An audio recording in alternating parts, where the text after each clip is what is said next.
power of now. Eckhart Tolle summary. Prepare yourself for a profound auditory journey with this The Power of Now summary by Eckhart Tolle. If you've ever felt exhausted from trying to control what hasn't happened yet, or tormented by what you wish had been different, this book can shift the way you relate to time, pain, and your own mind. In this video, you'll discover how to silence inner chaos, dissolve the ego, uncover the root of suffering, and connect with a state of being present that has the power to transform your reality. And it all begins with a single shift, bringing your awareness back to now. Subscribe to the optimized channel and hit like because your conscious presence strengthens this journey. Eckhart Tolle starts with a powerful but unsettling realization. Most people don't live in the present moment. We're constantly pulled by memories, resentments, expectations, and fears. The human mind has been conditioned to operate in psychological time, a mental construct. The past is gone.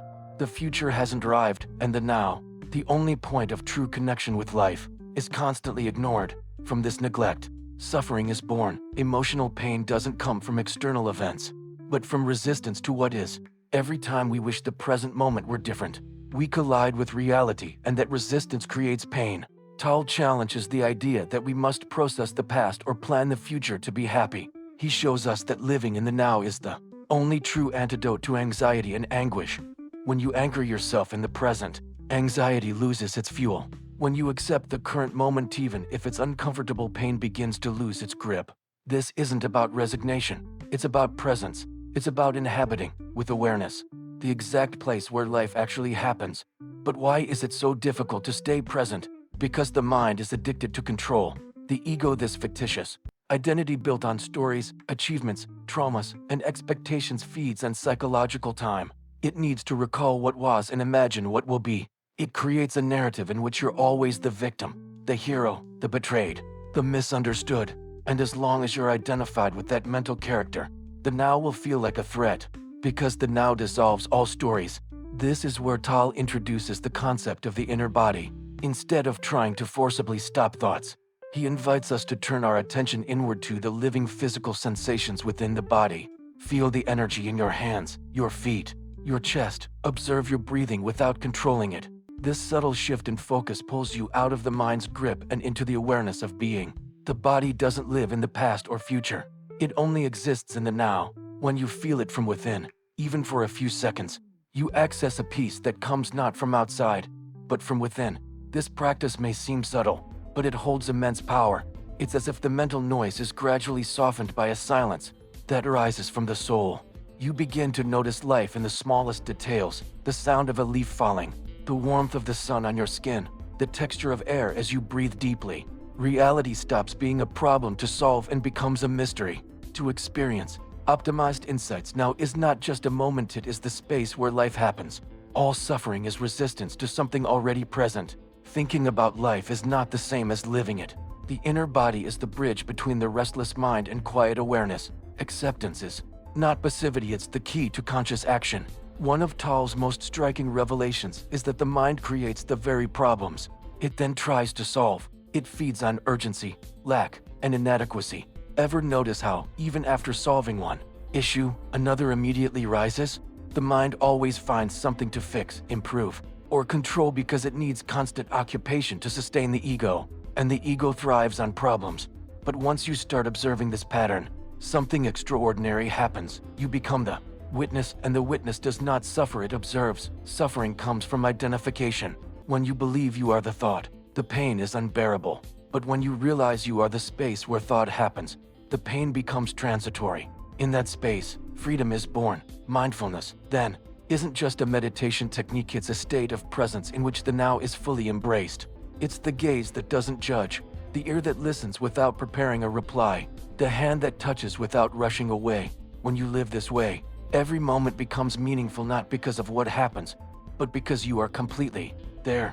If you're already sensing the depth of these ideas, and maybe even breathing a little more calmly just from listening, subscribe now and like this video. Your conscious presence supports this space of transformation for everyone. In the next phase of the book, Eckhart Tolle deepens the conversation: how to respond with awareness in chaos, how to dissolve unconscious reactivity, and how to use the present moment as fertile ground for better choices. This is just the beginning. of a transformation that starts in the silence of the mind and unfolds in every gesture of life. Entering the now isn't a single event, it's a continuous return. The mind will pull you back into its drama, inner arguments, voices that judge and compare. Practicing presence requires vigilance, but not a tense one. It's a gentle watchfulness, like someone gazing at the sky knowing that clouds pass but the sky remains. This metaphor reveals the nature of consciousness, unchanging, silent, intact. Thoughts are the clouds, they come and go. Consciousness is the sky, always there, always open. Eckhart Tolle warns us of one of the ego's greatest traps, the promise of salvation in the future. How many times have you told yourself, when I get that job, everything will be better? Or when I find someone, I'll finally be complete? Or when I'm recognized, I'll feel peace? These projections don't just delay happiness, they feed the ego, which always seeks more and is never satisfied. And this cycle of wanting keeps you trapped in quiet frustration. But the power of now doesn't deny progress or goals. It shifts your emotional foundation. When you act from presence, decisions are clearer. When you act from lack, decisions are tinted with fear, comparison, and the need for validation. That's why Tolle insists, the quality of your consciousness determines the quality of your actions.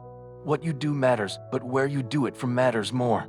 Another essential point, suffering as a spiritual alarm clock. Often, we only seek the now when pain becomes unbearable, when everything we tried to control collapses, when mental answers no longer soothe. At these breaking points, presence arises not because life changes, but because we change how we meet it.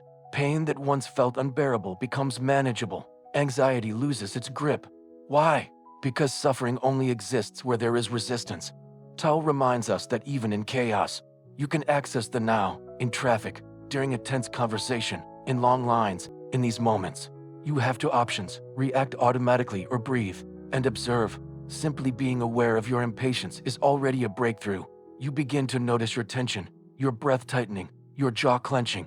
And when you observe, you create space. That space is the beginning of freedom. This concept is reinforced by the practice of the silent witness. When you don't merge with thoughts or emotions but observe them, you realize something powerful. You are not your mind's content. You are the space in which it appears. And that realization is cutting. It severs identification with the ego, like a blade through an old rope. When you are the space, no emotion can own you. No thought can define you. Optimized insight's suffering diminishes when you stop identifying with it.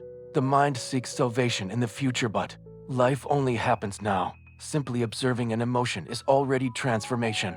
You are not your thoughts, you are the silence between them. Acting from presence produces peace, not stress.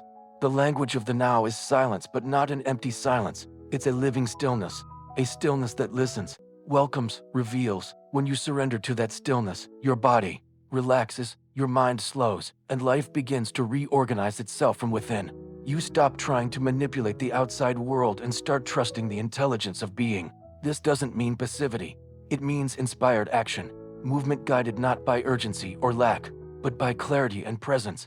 Eckhart Tolle also warns us about a subtle addiction to pain. Yes, a part of us clings to suffering because it's familiar, because it gives us an identity. The victim has a role, the offended has a narrative, the misunderstood has an internal stage. But all of this keeps pain alive. When you notice this pattern, don't judge it, just see it. And to see it with awareness is to begin dissolving it. This is why the now, despite its simplicity, is so challenging. It demands surrender, and surrender is what we fear most because we believe that if we let go of control, we'll lose ourselves. But the truth is the opposite. Only when we let go do we find ourselves. Because what's been controlling us wasn't life, it was the mind. And life, when we flow with it, has rhythm, intelligence, synchronicity that no mind can replicate. If, at any point during this reflection, you've felt a pause, a deeper breath, a fleeting sense of lightness, subscribe now and hit like. These moments are precious.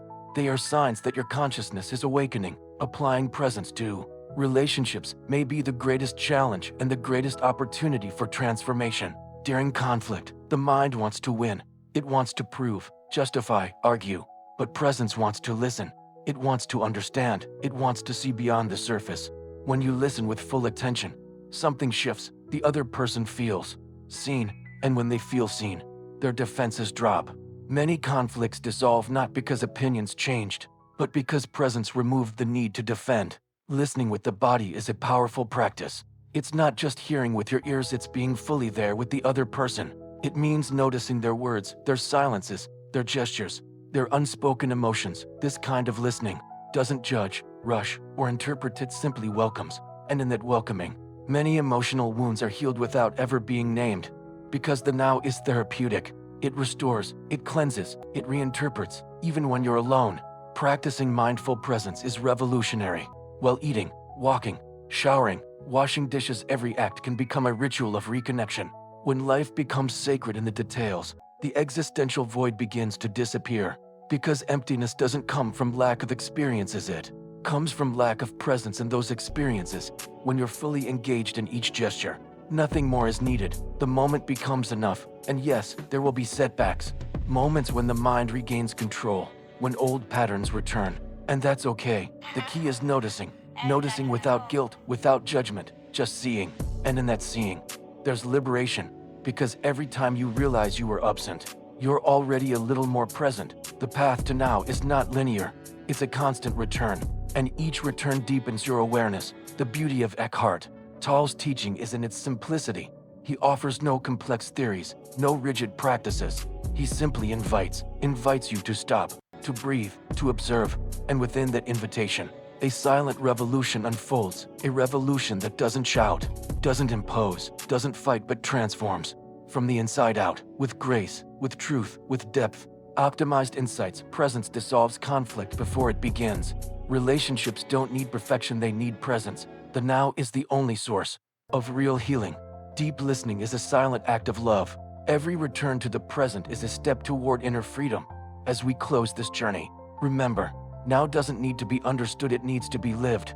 You don't need to control your mind, just stop identifying with it. Let your breath be your anchor. Let your inner body be your home.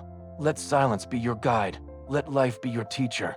Nothing more is needed, because everything is already here and always has been, waiting for you to arrive. If this The Power of Now summary touched something inside you, if it caused a pause, a breath, a moment of stillness, subscribe to the optimized channel and like this video. Your presence here is a sign your awareness is awakening.